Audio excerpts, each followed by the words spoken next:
উন্নতির বাজেট দেখার শেষ 15 বছর ধরে আমরা পশ্চিমবঙ্গে ক্ষয়রাতির বাজেট দেখেছি। এই প্রথম উন্নতির বাজেট দেখার সৌভাগ্য আমাদের হয়েছে।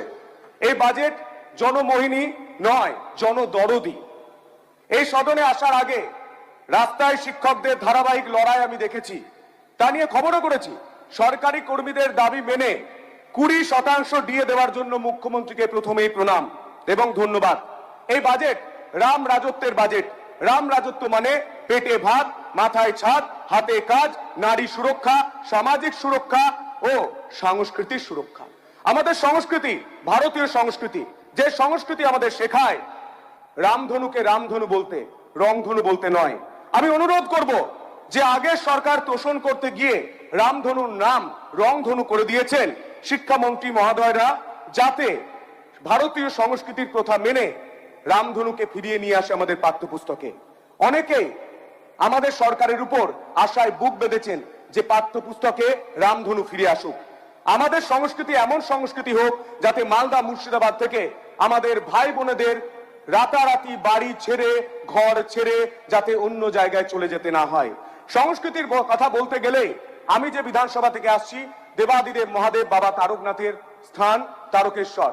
সেই তারকনাথের ধাম তারকেশ্বর এতদিন কোনো দিন বাজেটে জায়গা পায়নি। মাননীয় স্পিকার মহাশয়, আমি সমগ্র তারকেশ্বরবাসীর হয়ে এই সরকার ও মুখ্যমন্ত্রীর কাছে কৃতজ্ঞতা প্রকাশ করছি। এই প্রথম বাজেটে তারকেশ্বর বাবা তারকনাথের চরণে হওয়া শ্রাবণী মেলাকে জাতীয় উৎসব বলে ঘোষণা করা হয়েছে। তার জন্য মুখ্যমন্ত্রীকে অসংখ্য ধন্যবাদ। শেষ 15 বছর ও আগের 34 বছরে তারকেশ্বরের মন্দিরের ঐতিহ্য নিয়ে কোন রকম কথা বলতে শোনা যায় না। এমনকি আমি দুঃখের সঙ্গে জানাচ্ছি, তারকেশ্বর ডেভেলপমেন্ট অথরিটি টিডি এর মাথায় তৎকালীন ফিরাদ হাকিম মহাশয়কে বসিয়ে দেওয়া হয়েছিল। তা দেবাদিদেব মহাদেব এবং আমাদের শিব ভক্তদের অপমান করা হয়েছিল। বিগত দুটি সরকার বারবার তারকেশ্বরকে নেগলেক্ট করেছে, ফুরফুরা শরীফ নিয়ে কথা বলেছে, তা নিয়ে আমার কোনো আপত্তি নেই। উন্নয়নের প্রজেক্ট হয়েছে সেখানে, তা নিয়ে আমার কোনো আপত্তি নেই। কিন্তু কেন তারকেশ্বর ব্যাপ্ত ছিল, এই উত্তর আগের সরকার যারা প্রতিনিধিত্ব করেছেন উত্তর দিতে হবে। শ্রদ্ধেয় শুভেন্দু অধিকারী মহাশয় যেদিন থেকে মুখ্যমন্ত্রীর চেয়ারে বসেছেন, উনি নিজের বক্তব্যে বারবার তারকেশ্বরের উন্নয়নের কথা বলেছেন, শ্রাবণী মেলাকে বড় করে করার কথা বলেছেন, নিজে ছুটে গিয়েছেন বাবা তারকনাথের কাছে।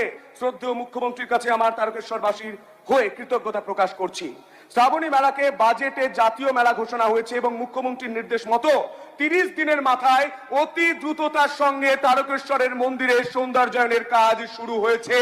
যে রং আমাদের সংস্কৃতির সঙ্গে যায় না, সেই রং জোর করে চিপকে দেওয়া হয়েছিল তারকেশ্বর মন্দিরে। শ্রাবণী মেলার প্রস্তুতির কাজ শুরু হয়েছে দ্রুততার সঙ্গে। আপনি ধন্যবাদ জানাই যে তারকেশ্বরের সংস্কৃতি ফিরিয়ে আনার জন্য যে বিশেষ কথা, বিশেষ প্রজেক্ট বাজেটে রাখা হয়েছে, তার জন্য ধন্যবাদ জানাই।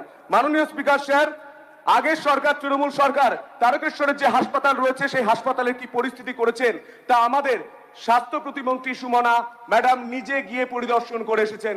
আমি স্বাস্থ্যমন্ত্রী এবং স্বাস্থ্য প্রতিমন্ত্রীর কাছে অনুরোধ করছি যাতে এই হসপিটালের উন্নয়ন হয়, কারণ ওই হসপিটালে শ্রাবণী মেলা এবং চৈত্র মাসে প্রচুর শ্রদ্ধালু এবং প্রচুর মানুষ যান চিকিৎসা করাতে, কিন্তু চিকিৎসা না পেয়ে ফিরে যেতে হয়। শুধু একটাই পায়, রেফার রেফার রেফার। এই সংস্কৃতি আমরা পরিবর্তন করার চেষ্টা করছি। 70 কিলোমিটার দূরে কেন আমি কলকাতায় চিকিৎসা করাতে আসব, এই প্রশ্নের উত্তর আমি খোঁজার চেষ্টা করছি। আগের সরকারকে উত্তর দিতে হবে। শুধু তাই নয়, এত বড় বাস স্ট্যান্ড থাকা সত্ত্বেও, জমি থাকা সত্ত্বেও সেই বাস স্ট্যান্ড থেকে কোনো সরকারি বাস চলে না।